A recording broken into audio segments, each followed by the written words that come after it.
On the track, this speed racer makes all the right moves. But at home, he's definitely stuck in first gear. Am I supposed to look like an idiot on TV? All right, thank you. We'll find the problems and fix them. This terrifies me in here because it gets super hot. All on our homeowner's $4,000 budget next. There you go. Okay, loosen up a little. You're a little tense in the forearm. Okay. All right, looking good.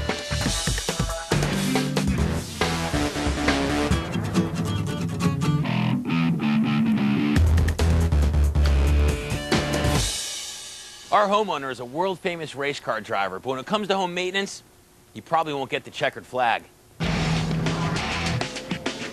On most days, kart racer Mamo Gidley is traveling at speeds of over 200 miles per hour.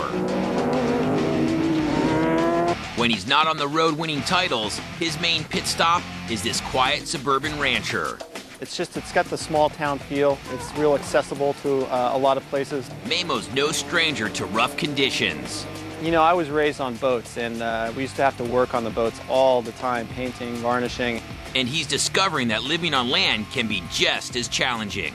So one night I came out and looked into the crawl space, and there were 6, 8 inches of water under there, and it kind of, you know, I'm used to taking on water in a sailboat, and it kind of reminded me, I thought I was thinking, basically, and it was like a, you know, serious panic. I, you know, raced to get the phone book and see if I could find a plumber. As a constant traveler and a busy single dad to 2-year-old Rachel, Mamo wants his house to stay in cruise control. I'm racing all over the country just about every weekend of the year. And when I do come home, I like to spend some time with my daughter and enjoy my house here. We call in Steve Ramos, a certified home inspector. So Mamo, this is the one room without heat. Yeah, this is the one room. As you can see, it's not really occupied because it doesn't have heat either. So Yeah. It's not a very desirable place to be in. Okay, well there's a couple of things that we could be looking at to find out what's really going on here. I got a special tool, it's called an infrared camera. It measures heat, so it's going to tell me what, if anything, we have coming out of that register there. Okay. So when we line it up, you can see the outline of the grill there. And you've got about 75 to 80 degrees. So you've got some heat there, but not enough. We should be seeing like 110, 120, 130, a pretty big number. Yeah. So there's something going on. Hey, you want to pull that register? Sure. See if something's blocking it. Mamo, come here, man. What is inside of there? What is that? I have no idea. I never even knew this screen came out of there. What is that? Whoa! That's hot air. Explain that. This was That's been in there for 4 years and I didn't know about it? I didn't need you guys to come out here and point. Okay, am I supposed to look like an idiot on TV? All right, thank you. Very good. Are you kidding me? At least it was an easy fix, you know? Well, hey, problem fixed, huh? You guys are amazing. Steve, you got to explain this. Why would someone custom cut a piece of foam and cram this down and cover this vent up? A filter, maybe? I don't know. Maybe they just didn't want any heat in this room at all, but Wow. it was pretty effective. Feel that heat. Did you guys do that on purpose? It's okay, Mamo. I won't tell if you won't.